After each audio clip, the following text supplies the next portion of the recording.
Զատիկը նոր կյանքի, հույսի ու ջերմության տոնն է։ Շուտով բոլորս միմյանց կողջունենք Քրիստոս հարյավ իմեռելոց, օրհնյալ է հարությունը Քրիստոսի։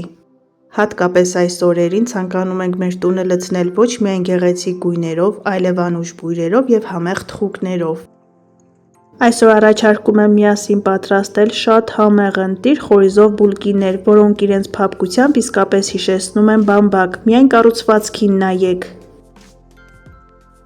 Այս բուլկիները թխվելու ընթացքում մեծանում են 4-ից 5 անգամ։ Իդեալական բաղադրատոմս է անգամ սկսնակների համար, երբ պատրաստման մեջ ոչ մի բարդ բան չկա։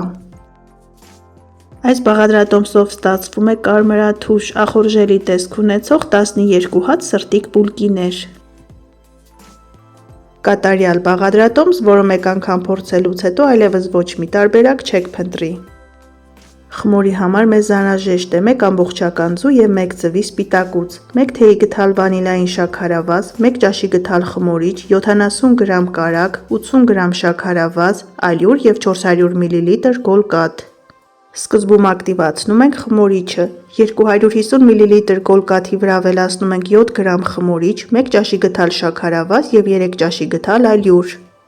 7 գրամ չոր խմորիչը դա 1 ոչ լիքը ճաշի գդալն է, կարող եք նաեւ կշռել։ Այս ամենը մի լավ խառնում ենք, ծածկում ենք սննդային թաղանթով եւ դնում ենք տաք տեղ, թողնում ենք 15-ից 20 րոպե, մինչեւ խմորիչը ակտիվանա։ Այս բուլկիները պատրաստելիս մեծ ուշադրություն պետք է դարձնել խմորիչի որակին։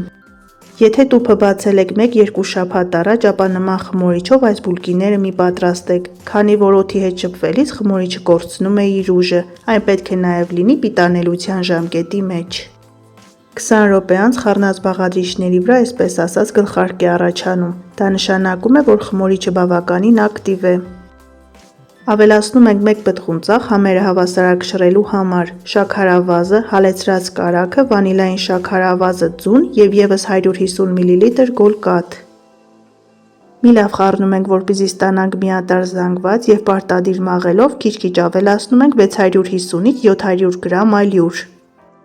Կախված հավկիթների մեծությունից, ալյուրի որակից, կաթի խտությունից բաղադրատոմսի մեջ օգտագործվող ալյուրի չափը կարող է տարբերվել, այդ պատճառով այն ներմուծում ենք քիչ-քիչ, պետք է ստացվի ձեռքերին մի փոքր կպչող փափուկ խմոր։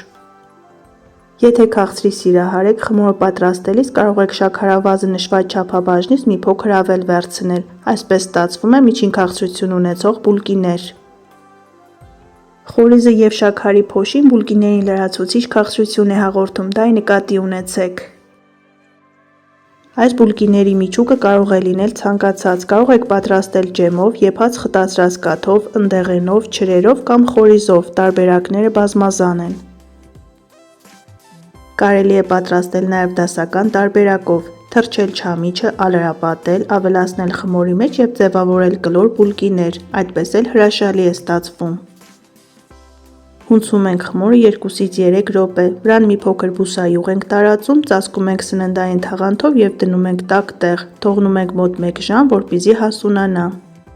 Տեսեք ինչ խոշոր ծակոտիներով շնչող խմոր է ստացվել, որով պատրաստված թխուկները կլինեն բամբակի նման թեթև եւ փափուկ։ Խմորի հետ աշխատելիս միայն բուսայուղ ենք օգտագործում, որպեսզի այն չծանրանա։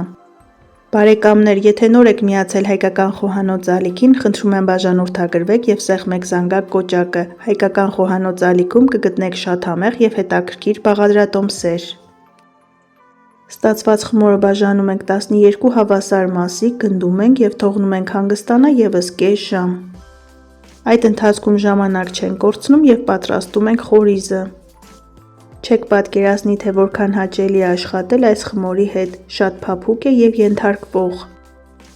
Միջուկի համար մեզ անհրաժեշտ է 3 լիք ճաշի գդալ շաքարավազ, նույն չափ ալյուր, 50 գրամ կարագ եւ 1 թեյի գդալ վանիլային շաքարավազ, տրորում ենք մինչեւ ստանանք յուղոտ փշրանք։ Որպեսզի ստանանք կարմրաթուշ, ախորժելի տեսք ունեցող բուլկիներ, 1 ձվի դեղնուցի վրա ավելացնում ենք 3 ճաշի գդալ կաթ եւ խառնում ենք։ Միայն դեղնուցով պատված բուլկիները թխվելու ընթացքում այրվում են։ Այս բաղադրատոմսով բուլկի պատրաստելուց հետո խնդրում եմ մեկնաբանությունների բաժնում կիսվեք ձեր կարծիքներով, թե ձեզ մոտ ինչպես է ստացվել, շատ հետաքրքիր է։ Իսկ հիմա ձևավորենք միջուկով սրտիկ թխուկներ։ Տեսքը գեղեցիկ է, պատրաստվում է հեշտ տարբերակով, բացի այդ խորիզը տարածվում է ամբողջ թխուկով մեկ։ Կրկնակում ենք գունդը, ծայրից այսպես կեսը ամրացնում ենք և շրջում ենք։ Լայն մասի վրա դնում ենք 1-2 ճաշի գթալ խորիզ և գեղեցիկ փաթաթում ենք, ծայրերը նույնպես ամրացնում ենք։ Ինչպես տեսնում եք, պատրաստման մեջ բարդ բան չկա, եթե դուք էլ հետևեք ընթացքին, ձեզ մոտ էլ առաջին անգամից կստացվի։ Տապակի վրա յուղաթուղթ ենք փռում և իրարից բավականին հեռու դնում ենք ձևավորված բուլկիները։ Նույն ձևով կարող եք պատրաստել ջեմով կամ եփած խտացրած կաթով թխուկներ։ Թողնում ենք խմորը հասունանա ևս 30 րոպե։ Անմիջապես չենք թխում և համբերատար սպասում ենք, որպեսզի ստանանք փափուկ և թեթև բուլկիներ։ Հանգստանալու ընթացքում խմորը մեծանում է 4-ից 5 անգամ, հիմա ինքներդ կտեսնեք։ 30 րոպե անց բուլկիների վրա քսում ենք դեղնուցով և կաթով զանգվածը, սպասում ենք ևս 10-ից 15 րոպե։ Նման եղանակով պատրաստված բուլկիները անգամ երկրորդ-երրորդ օրը չեն փշրվում և պահպանում են իրենց սկզբնական կառուցվածքը։ Շատ խմորիչ օգտագործելու դեպքում դրա համը արտահայտիչ ձևով գալիս է։ Սա իդեալական բաղադրատոմս է, վստահեցնում եմ, որ մեկ անգամ պատրաստելուց հետո բաղադրատոմսին անդրադառնալու եք շատ անգամներ։ Ծավալով բավականին մեծացել են և փքուն են, թխվելու ընթացքում ևս շատ լավ կբարձրանան։ Թխում ենք նախապես 180 աստիճան տաքացված ջեռոցում, մինչև համաչափ գեղեցիկ կարմրեն։